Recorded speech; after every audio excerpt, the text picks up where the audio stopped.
And we're back. Adrian Dante over here. Sergeant Lamb. Sergeant, I'm gonna do a little rant and raving today. Okay. Because I've been looking at some statistics. Mm-hmm.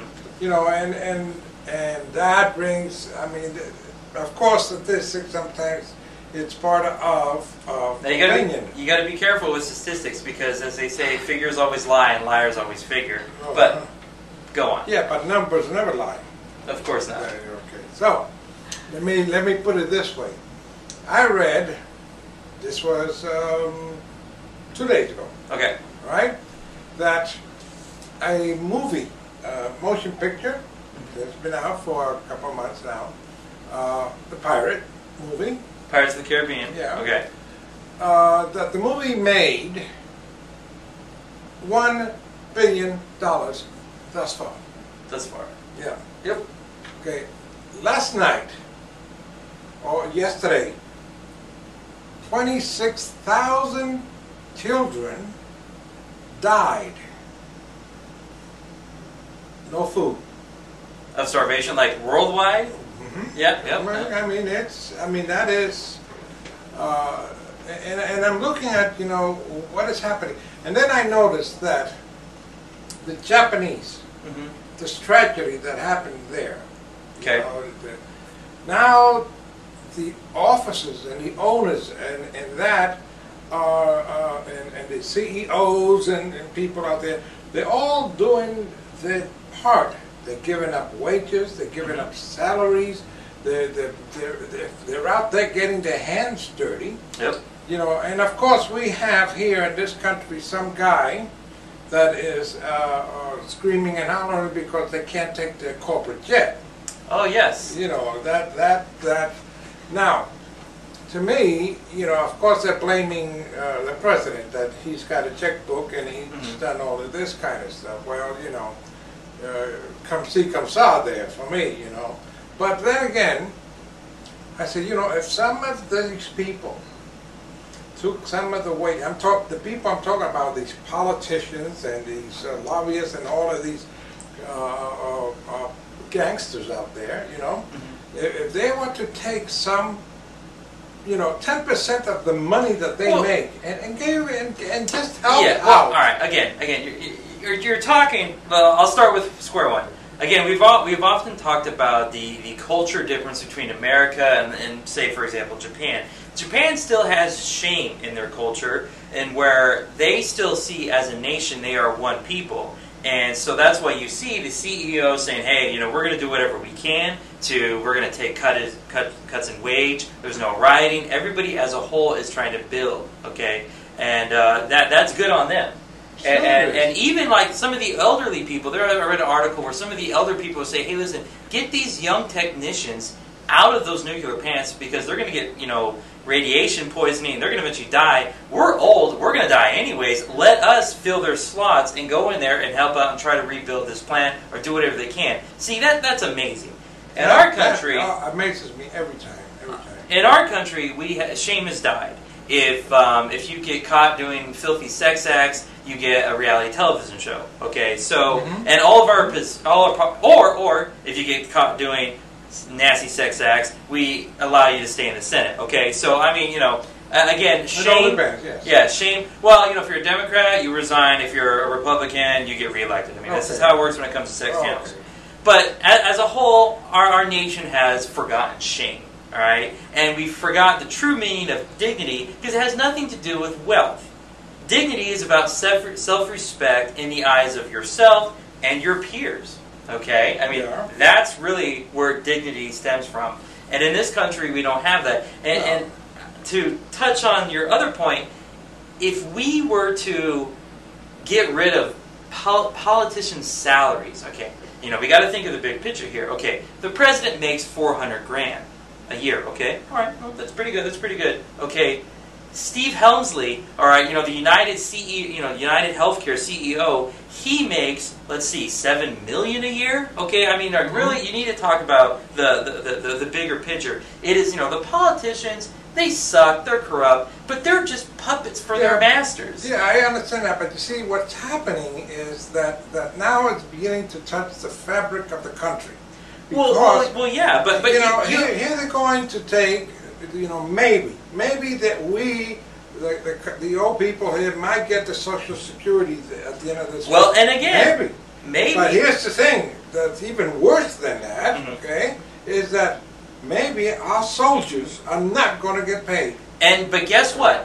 What's important in this country, according to Eric Cantor, because he was part of the bipartisan Biden debt debate, he was part of a committee, and when it talks about Social Security, who gives an F? When it talks about soldiers getting Band-Aids, beans, and bullets, or their paycheck, who gives a crap? But when they said, let's just get rid of a corporate jet owner's tax subsidies, that is it. To hell with you guys. I am out of here. Yep, that is the way Eric Cantor sees it. And just like Obama's been saying, hey, okay, I'll tell you what. You guys, first of all, the budget deficit has been raised every year since George Washington. It's even in the Fourth Amendment that the federal debt cannot come into question. It has never been an issue. They did it 8 times under Bush, twice in 2006. Again, this is just a phony BS disaster. Why is it being brought up? Because now we have the black man that wants to borrow the money. That's the only difference. Well, so they want to raise this issue. It's really not an issue. But then Obama says, I'll tell you what, okay, you want to get rid of the budget deficit because it's so bad, even though it was raised by Reagan and blown up by Bush, okay? I'll tell you what, I'll give you a $4 trillion package. And it's going to have cuts to social programs, which are what we need. But you're going to have to share the sacrifice. All your little rich cronies, all your corporate masters, they're going to have to pay their fair share. And no. Republicans said tax raises, but it's really not even a tax raise. Yeah, it's more or less getting rid of a subsidy. And on top of that... But no, they won't do it. They will not allow it. They came back and said, well, I'll tell you what, we have a plan that in sections we will get the economy going. And the guy who pays all the bills, the top man that pays all the bills, listen to that plan and says, it will never work. Now this is a plan by the Republicans. Well, the Paul Ryan plan. When the CBO did analysis of the Paul Ryan plan, which the Republicans did vote on and pass, which gets rid of Medicare and turns into a voucher program, they said this will actually bring us $10 trillion into the hole after 10 years. Okay, but again, Obama he's saying, listen, I'm trying, but these people, they will not budge. And they just say, in fact, even you got Michelle crazy Bachmann going on saying, no, we need to do more corporate tax holes, more corporate corporation tax breaks. And again, you ask any small business owner, and again, I'll look to you, do you need a tax break or customers? Well, yeah, that's I mean, at the end of the year, I can get, let's see, what would I rather have? At the end of the year, maybe $1,000 on my federal income tax return, or would I rather have a consistent pay raise? I'll take the pay raise, and it's the same thing. And but this Reaganomics, this trickle-down economics, has failed us. It has never worked. And again, I use this analogy: if I'm a drug dealer and I've got a bag of coke on me, and I go to the end of my street, if nobody wants to buy my cocaine, I leave.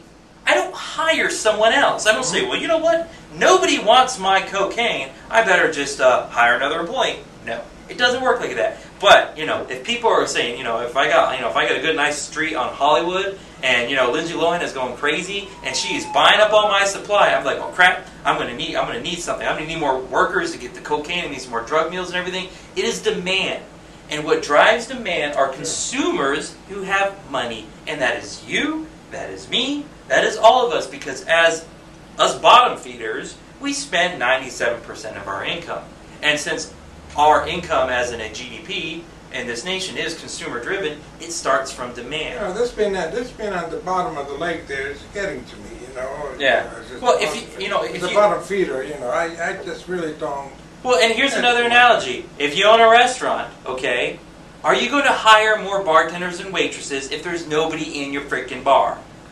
Okay, and then at the end of the year, you get a tax credit. You get $1,000 back or some crap. Wow, my business is saved. No. You're only going to hire people and create jobs when the local plumber, the local firefighter, the local teacher, even if they get their paycheck from the government, they're going to come and drink up at your establishment, and then you're going to hire more people. Again, we create jobs. freaking Bill Gates is not a job creator. Any CEO is not a job creator, because if you're a millionaire and I give you another million, are you going to invest it back into the economy? No. You're going to throw it in Wall Street, and you're going to make money off of money. Yeah, get an $80,000 rug for your office, right? Or that. But again, right. It's amazing that you and I, who we work with our hands, have a maximum tax at 35%, okay? Mm-hmm. If you make money off of money, dividends, and sitting around with a nice Wall Street portfolio, and you just hang out on your mansion and wait for that dividend check to come in the mail, you get 15% taxed. Yeah. So if you make your money off money, there's an incentive to do it, because the government will hook you the F up. All right? But if you're a working man, sucks to be you. And it's just like John Boehner said in one of his interviews. He said, oh, well, if we have to lay off a bunch of federal workers, so be it. This whole notion of they hate the government. But you know what? I mean, like right now, we have 9.2% unemployment. I guarantee you, do you think if the Maricopa County or the city of Phoenix were to go up to any of these hardcore right-wing Republicans that they're Tea Party activists and they hate the government, said, hey, yeah, we're for the city of Phoenix. Would you like your plumber? Okay. Do you want to run in our facility at our downtown, or courtroom? Right. Yes, hire me. You know why? Because when it comes down to it, people don't care who they work for, okay, as long as they have a paycheck. So, and in the end, the government is the only one that can get us out of this problem. It's not going to be the corporations who got us here to begin with. And, speaking of the end, the president of this country, it's amazing because the man has got the most opportunity to become great. Yes. He does have the opportunity to become great. I don't care if he has to nationalize all the banks or get rid of all of these croonings in there, but it's, to me, it's like this. And in closing, okay, I will say,